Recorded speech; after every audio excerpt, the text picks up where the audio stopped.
हे दैवीवाद सोडायसाठी सांगितलं. कोणत्या गाथेमध्ये सांगितलं दैवीवाद सोडा म्हणून? कोणत्या एखाद्या ओळीमध्ये सांगितलं की बाबासाहेबांनी तुम्ही देव सोडून द्या? आठवते कोणाला? कशामध्ये सांगितलं? 22 प्रतिज्ञेच्या पहिल्या ओळीमध्ये सांगितलं. आहेत का 22 प्रतिज्ञा पाठ? त्याचा अर्थ असे तरी पाठ आहे काय?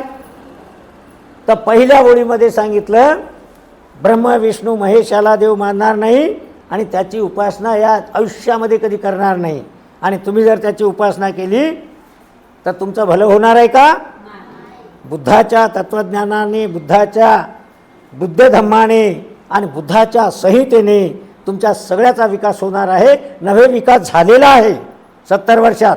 कोणी तुमचा विकास दुसऱ्या कोणी केला नाही. आणि म्हणून बौद्ध धम्माने दैवीवाद नाकारला. हे आपल्या बौद्ध धम्माचं खास वैशिष्ट्य आहे. कळालं का? एक वैशिष्ट्य. दुसऱ्या नंबरचं वैशिष्ट्य कोणतं आहे? अंधश्रद्धा. भूत खेत अंधश्रद्धा.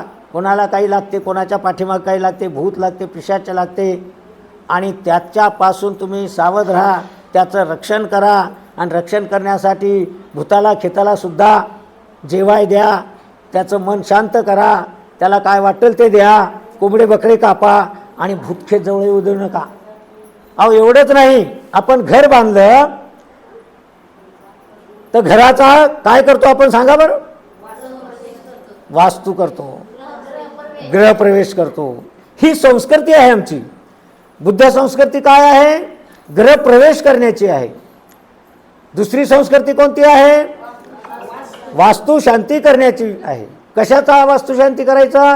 वास्तू म्हणजे बिल्डिंग आणि त्याची शांती करायची म्हणजे मी चुकून एका ठिकाणी प्लॉट घेतला, मला माहीत नाही तिथं स्मशानभूमी होती की काय होतं, किती जणाला पुरून टाकलं तिथं, परंतु ती जागा मला प्लॉट घेताना मिळाली.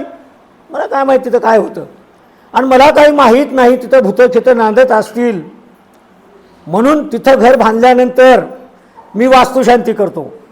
मी वास्तुशांती करतो म्हणजे बौद्ध उपासक नाही करत, तो माणूस करतो तिथं वास्तुशांती की तिथं भूतखेतं असतील, मला मुलं बाळं बायको घेऊन त्या घरामध्ये राहायचं, नांदायचं आणि ते भूतखेतं लागू नये म्हणून वास्तुशांती करण्याचं त्या हिंदू धर्मानं सांगितलं. आणि मग हा आपला माणूस तिथं काय करतो?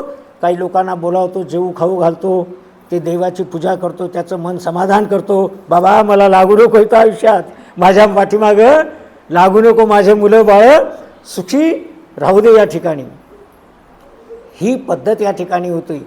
त्या पद्धतीचा सुद्धा धिक्कार बुद्धाने